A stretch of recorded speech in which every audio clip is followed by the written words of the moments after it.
아마 이런 일을 겪어보신 적이 있을 겁니다. 뜨끈한 죽 한 그릇에 김치 몇 조각, 미역, 조금 따뜻한 물 한 잔으로 평소처럼 아침을 드신 뒤 앉아서 혈당을 재보면 숫자가 뜨고 조용히 한숨이 나옵니다. 식사를 불규칙하게 해서가 아니라 그동안 정말 많이 노력해왔는데도 혈당이 이해할 수 없을 만큼 높게 나오기 때문입니다. 그러다 아파트 계단을 몇 층만 올라가도 갑자기 발목에 모래주머니를 단 것처럼 다리가 무겁게 느껴집니다. 오후에는 잠깐만 쉬어도 눈꺼풀이 스르르 내려오고 머리가 약간 조여오는 듯하고 저녁에는 일찍 자고 싶어도 시야가 흐려지고 심장이 빨리 뛰며 몸이 싱숭생숭해집니다.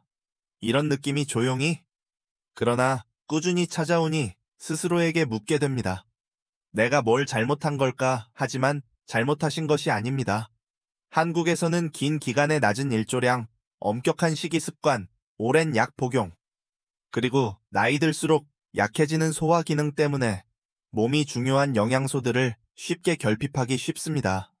이런 결핍은 큰 증상으로 드러나지 않지만 혈당과 에너지 수면 전반적인 건강에 직접적인 영향을 줍니다. 많은 어르신들이 이를 단순한 노화의 신호라고 여기지만 실제로는 의사도 자세히 설명할 시간이 부족했던 원인을 제대로 이해하기만 해도 대부분 좋아질 수 있습니다. 오늘 저는 몸이 왜 피곤한지, 적게 먹어도 왜 혈당이 높게 유지되는지, 왜 수면이 이렇게 약해졌는지를 더 부드럽고 쉽게 이해하실 수 있도록 도와드리고자 합니다. 한국에서의 일상과도 맞닿아 있는 신뢰할 수 있는 과학적 건강 지침을 계속 받아보고 싶으시다면 지금 팔로우 해주세요. 그럼 이제 안전하고 자연스러운 방법으로 노년의 건강을 개선하는 여정을 시작해 보겠습니다. 한국의 많은 어르신들이 저에게 같은 이야기를 들려주십니다. 의사 지시에 따라 탄수화물을 줄이고 단 것을 덜 먹고 매일 걷고 약도 규칙적으로 챙겨 먹는데도 혈당이 봄날 날씨처럼 오르락내리락 예측이 어렵다는 것입니다. 어떤 날은 수치가 괜찮아 보이지만 식사 시간이 조금만 늦어지거나 잠을 설치거나 스트레스를 받으면 하루 종일 걱정될 만큼 혈당이 치솟습니다. 여기서 중요한 점은 노력이 부족해서가 아닙니다. 대부분의 환자분들이 모르는 몸에 조용히 영향을 주는 요인이 있기 때문입니다. 바로 시간이 지날수록 세포의 포도당 활용 능력이 서서히 떨어진다는 사실입니다. 특히 60세 이후에는 대사가 크게 달라집니다. 근육이 포도당을 덜 쓰고 가는 혈당을 일정하게 유지하기가 어려워지며 췌장은 젊을 때보다 더 많이 일해야 합니다.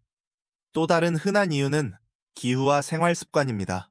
한국은 추운 계절에 햇빛이 부족한 달이 많고 어르신들은 추위나 낙상의 두려움 때문에 외출이 줄어듭니다. 전통 식단은 때로 중요한 영양소가 부족할 수 있고 혈압, 위장, 경, 관절 등 장기간 약 복용은 장의 흡수 능력을 서서히 떨어뜨립니다. 이 모든 것이 겹치면 몸은 포도당을 처리하는데 점점 더 까다로워집니다. 그래서 적게 먹어도 혈당이 높고 운동을 해도 몸이 피곤하며 약을 제 시간에 먹어도 혈당이 들쑥날쑥한 것입니다. 많은 분들이 내 몸이 더 이상 반응을 안 한다거나 내가 뭔가 잘못하고 있나 라고 생각하지만 사실 어떤 시기에는 약이나 노력의 부족이 아니라 인슐린이 제대로 일하도록 도와주는 작지만 중요한 요소들이 부족한 경우가 많습니다.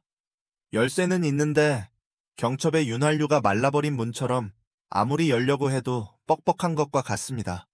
몸의 세포도 마찬가지입니다. 핵심 영양소가 부족하면 인슐린이 몸에서 만들어졌든 약으로 들어오든 매끄럽게 작동하지 못합니다. 그러면 포도당이 세포 안으로 들어가 에너지가 되지 못하고 혈액 속에 떠다니며 매일 측정값을 높게 만듭니다. 다행인 것은 이런 중요한 영양소들이 결코 낯선 것이 아니라는 점입니다. 새로운 약도 특별한 방법도 아닙니다. 단지 그 역할을 명확히 듣지 못해 수년간 간과되었을 뿐입니다. 올바르게 보충하면 인슐린 감수성이 좋아질 뿐 아니라 수면이 깊어지고 다리 저림이 줄고 식후 피로가 덜해지며 혈당이 훨씬 더 안정됩니다. 각 영양소를 설명하기에 앞서 현재 상황을 더 잘 이해하기 위해 한 가지 여쭙고 싶습니다.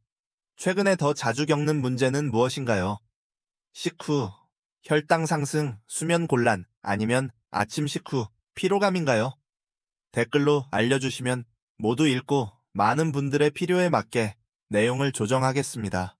앞에서 나는 다 했는데도 몸이 좋아지지 않는다는 느낌을 이야기했다면 이제는 지시를 잘 따른 경우에도 왜 노년의 몸이 그런 상태에 빠지는지 더 깊이 살펴보겠습니다.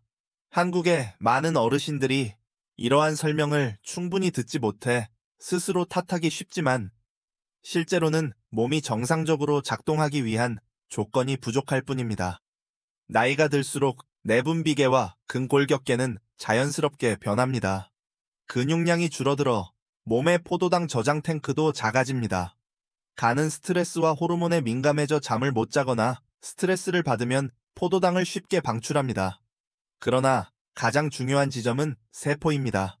세포 표면에 인슐린 수용체가 느려져 젊을 때만큼 민첩하게 반응하지 않습니다. 이는 병이 아니라 오래 쓴 휴대전화 배터리가 약해지는 것과 같습니다. 잘못 사용해서가 아니라 자연스러운 현상입니다. 하지만 여기에 영양 결핍 부족한 일조량장 흡수, 저하 단연간의 약 복용이 더해지면 그 저하 속도는 빨라집니다. 한국에서 특히 흔한 또 하나의 요인은 장기간의 햇빛 부족입니다. 겨울이 길고 흐린 날이 많으며 어르신들은 외출이 적고 대부분 실내나 경로당에서 시간을 보냅니다. 이로 인해 인슐린 기능에 필수적인 비타민을 체내에서 합성하지 못합니다. 이 영양소가 부족하면 몸속의 혈당 스위치가 약해져 다음과 같은 일이 생깁니다.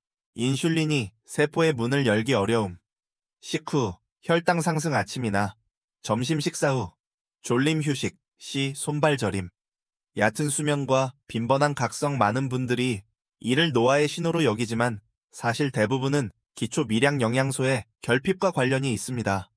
게다가 이런 결핍은 어르신들이 주기적으로 받는 일반 검진에서 잘 드러나지 않습니다. 예를 들어 정기 혈액 검사는 혈당 지질 간 신장 수치에 집중하고 중요한 미량 영양소 지표는 잘 확인하지 않습니다.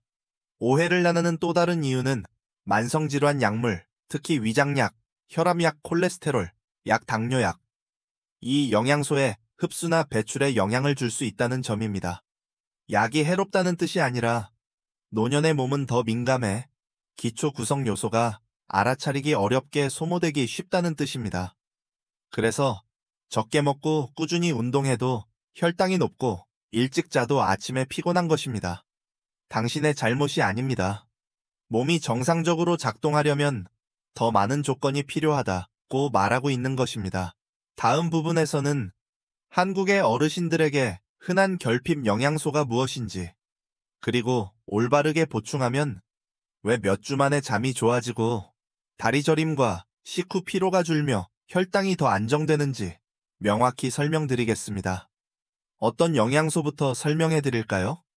식후 혈당을 안정시키는 영양소일까요? 아니면 수면과 에너지를 개선하는 영양소일까요?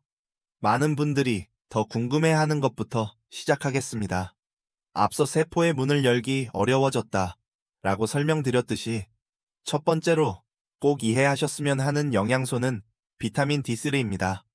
한국에서는 특히 겨울철이나 강원 서울 한겨울에 부산 해안 등 일조량이 낮은 지역에서 어르신 10명 중 거의 7명이 이 영양소가 부족합니다.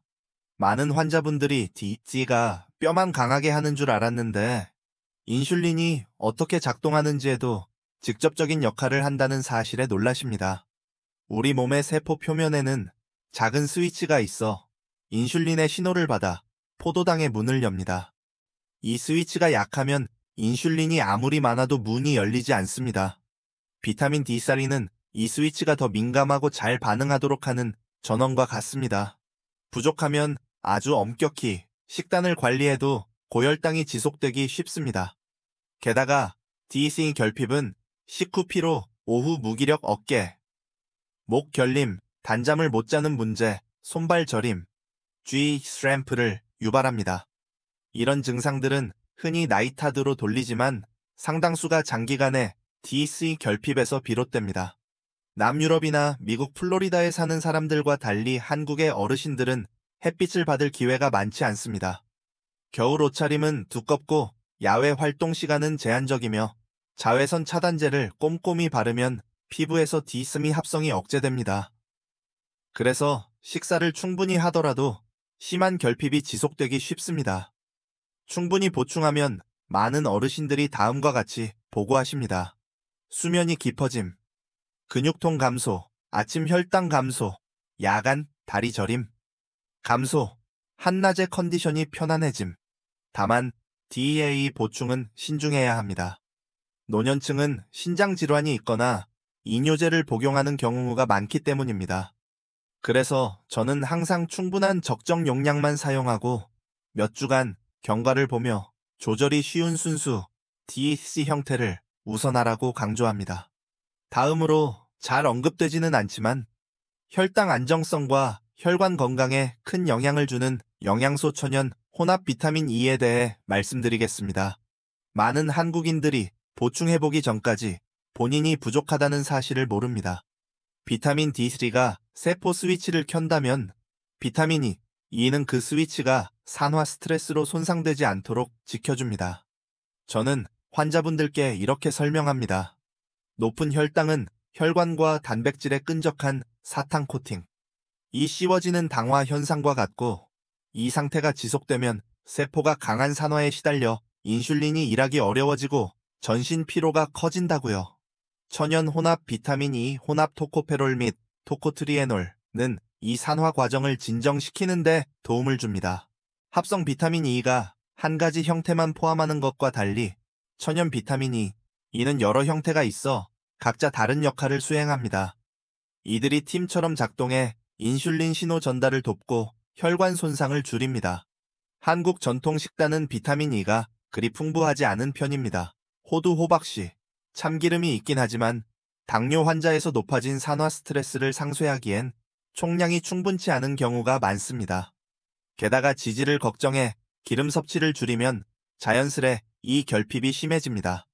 비타민 E가 부족하면 다음과 같은 징후가 보일 수 있습니다. 보습을 해도 살짝 일어나는 건성 피부, 짧은 거리 보행 후, 발저림, 야간 시력 저하, 작은 상처에 더딘 치유, 계단 오를 때 다리가 무거운 느낌. 이 신호들은 흔히 간과되지만 세포가 상당한 산화 스트레스에 놓여 있음을 보여줍니다. 세포가 손상될수록 인슐린은 더 일하기 어렵습니다. 여러 해 동안 어르신들을 관찰한 결과 올바른 천연 혼합 비타민 E를 보충하면 다음과 같은 분명한 개선이 나타났습니다. 식후 혈당 감소 저녁 무렵, 시야 흐림 완화, 다리 불평감, 감소 기분이 차분해짐, 저녁 식사 후 피로 감소. 다만 모든 분께 고용량 비타민 E가 맞는 것은 아닙니다. 한근고제를 복용 중이거나 혈압이 낮은 분은 주의해야 합니다. 따라서 가장 중요한 것은 올바른 천연형을 고르고 합성형과 과도한 용량을 피하는 것입니다.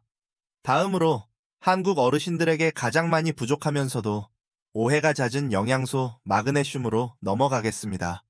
세 가지 핵심 영양소 중 마그네슘은 한국 어르신들에게서 결핍이 가장 흔하지만 검사나 상담에서 잘 다뤄지지 않습니다. 마그네슘은 300가지가 넘는 대사 반응에 관여하지만 많은 분들이 쥐나 소화와만 관련이 있다고 생각합니다. 실제로 마그네슘은 수용체 활성화와 포도당의 원활한 세포 유입을 통해 인슐린 작용에 직접 관여합니다. 저는 보통 이렇게 설명합니다. 인슐린이 세포 문을 두드리는 사람이라면 마그네슘은 경첩의 윤활유입니다. 마그네슘이 부족하면 문이 잘 열리지 않아 인슐린이 더 애써야 하고 혈당은 오른다는 뜻입니다. 그래서 저림식 후 심장이 두근거림, 수면 곤란 아주 가볍게 저녁을 먹었는데도 아침 혈당이 높은 현상이 흔합니다. 한국에서 마그네슘 결핍이 잦은 이유는 다음과 같습니다. 흰쌀, 뜨면전, 죽 등은 많고 짙은 녹색 채소는 적은 식단, 위산 억제제를 포함한 장기 위장약 복용, 이뇨제 복용 추울 때 물 섭취 감소 노년기에 약해진 소화력 마그네슘의 형태도 매우 다양합니다. 산화 마그네슘은 흡수가 낮고 설사를 유발하기 쉽습니다. 시트레이트는 비교적 흡수가 좋고 변비에 적합합니다. 비스글리시네이트는 위장에 부담이 적고 설사를 덜 유발해 장이 예민하거나 대장염이 있는 어르신께 적합합니다. 올바른 형태와 용량을 사용하면 보통 다음과 같은 변화를 느낍니다. 손발 저림 감소 식후, 심박 급증, 완화 잠들기 쉬워짐, 야간, 쥐 감소 아침, 혈당 안정 긴장 완화. 특히 위장약이나 이뇨제를 오랫동안 복용했던 분들은 마그네슘 보충 후 개선폭이 큰 경우가 많습니다. 다음 부분에서는 이 세 가지 영양소를 하나의 그림으로 연결해 보겠습니다. 셋 중 하나만 부족해도 아무리 노력해도 당뇨 관리 계획이 기대만큼 성과를 내지 못하는 이유입니다. 이제 각 영양소의 역할을 이해하셨으니 다음으로 중요한 것은 올바르게 고르는 것입니다. 어르신들 가운데 광고나 지인 추천으로 비타민을 구매하는 경우가 많은데 나이와 만성 질환을 고려하면 잘못 고른 제품은 흡수를 어렵게 하거나 불편감을 줄 수 있습니다. 먼저 비타민 D3입니다. 한국의 어르신에게 중요한 것은 고용량이 아니라 매일 꾸준한 일정 용량입니다. 다른 성분이 과하게 섞이지 않은 순수 D3를 선택해 경과를 보기 쉽도록 하세요. 또한 분말보다 오일 기반 제형이 흡수에 유리합니다. 비타민 E는 라벨을 꼼꼼히 보세요. 혼합 토코페롤 혹은 토코페롤 플러스 토코트리에놀만 선택하시고 DL-알파 토코페롤 표기는 합성형이므로 피하는 것이 좋습니다. 효과가 떨어질 뿐 아니라 체내 천연형 균형을 무너뜨릴 수 있습니다. 마그네슘은 소화가 예민하면 비스글리시네이트 변비가 있으면 시트레이트가 더 적합합니다. 신장 질환이 있는 어르신은 용량을 낮추고 반드시 모니터링이 필요합니다. 구매처는 대형 약국 신뢰할 수 있는 체인 GMP USP 인증 브랜드를 우선하세요. 온라인 광고에 취약한 경우가 많으므로 가격보다 품질을 우선하시길 권합니다. 이제 많은 어르신들이 실제로 따라해보고 뚜렷한 개선을 보였던 4주 계획을 안전하고 명확하게 드리겠습니다. 영양소의 효과를 극대화하려면 분명한 계획이 필요합니다. 아래는 한국의 많은 어르신들이 시도해 유의미한 변화를 보인 4주 일정입니다. 1주차 비타민 D3를 하루 한 번 점심 또는 약간의 지방이 있는 식사와 함께 복용합니다. 아침 혈당과 수면을 모니터링합니다. 며칠 내 식후 피로가 줄었다고 느끼는 분도 있습니다. 2주차 마그네슘을 저녁에 추가하거나 소화 문제가 있으면 2회로 나누어 복용합니다. 다리 저림, 식후 심박 수면의 질을 관찰합니다. 3주차 천연 혼합 비타민 E를 추가합니다. 피부가 부드러워지고 오후 피로가 줄며 식후 혈당이 약간 낮아지는 것을 느낄 수 있습니다. 4주차 세 가지 모두를 유지하며 기분 에너지 혈당을 관찰합니다. 몸이 점차 안정되는 변화를 알아차리기 좋은 주간입니다. 4주 후 호전이 보이면 의사가 저혈당 위험을 줄이기 위해 약을 조정할 수 있습니다. 다음은 이 세 가지 영양소를 사용할 때 한국의 어르신들이 가장 자주 묻는 질문들입니다. 세 가지를 한 번에 먹어도 되나요? 가능합니다. 다만 시간대를 나누어 복용하는 편이 더 좋습니다. 그 밖의 질문들, 메트포르민을 복용 중이라면 메트포르민은 비타민 BC와 D승의 흡수를 떨어뜨릴 수 있으므로 주기적 확인이 도움이 됩니다. D와 K2를 반드시 같이 먹어야 하나요? 필수는 아닙니다. 한국의 어르신은 조절이 쉬운 순수 DC를 우선하세요. 뼈 관절 문제로 의사가 권할 때만 K2를 추가합니다. 신장 질환이 있는데 마그네슘을 먹어도 되나요? 가능하지만 저용량으로 시작하고 모니터링이 필요합니다. 효과는 언제부터 느낄 수 있나요? 보통 20일 사이에 느끼고 4-8주가 지나면 더 뚜렷해집니다. 여기까지 들어주셨다면 자신의 건강을 위해 시간을 내주신 인내와 관심에 진심으로 감사드립니다. 노년의 몸은 복잡한 것을 요구하지 않습니다. 때로는 중요한 영양소를 이해하고 제대로 보충하는 것만으로 잃었다고 생각했던 에너지와 수면 안정감을 되찾을 수 있습니다. 오늘은 왜 이 세 가지 영양소가 몸의 포도당 처리 방식에 변화를 주는지, 그리고 한국의 많은 어르신들이 몇 주 만에 눈에 띄게 좋아지는지를 살펴보았습니다. 이 영상이 도움이 되었다면 댓글을 남기거나 채널을 팔로우해주세요. 시간이 되신다면 아침 혈당이 오르지 않도록 저녁 식사하는 법에 관한 다음 영상도 시청해보세요. 평안한 하루, 깊은 숙면, 그리고 진정으로 안정된 건강을 기원합니다. 본 영상은 정보 제공 및 교육 목적이며 의사의 진단치료 의료 조언을 대신하지 않습니다. 영상 속 방법을 적용하기 전에는 반드시 의료 전문가와 상의하시기 바랍니다.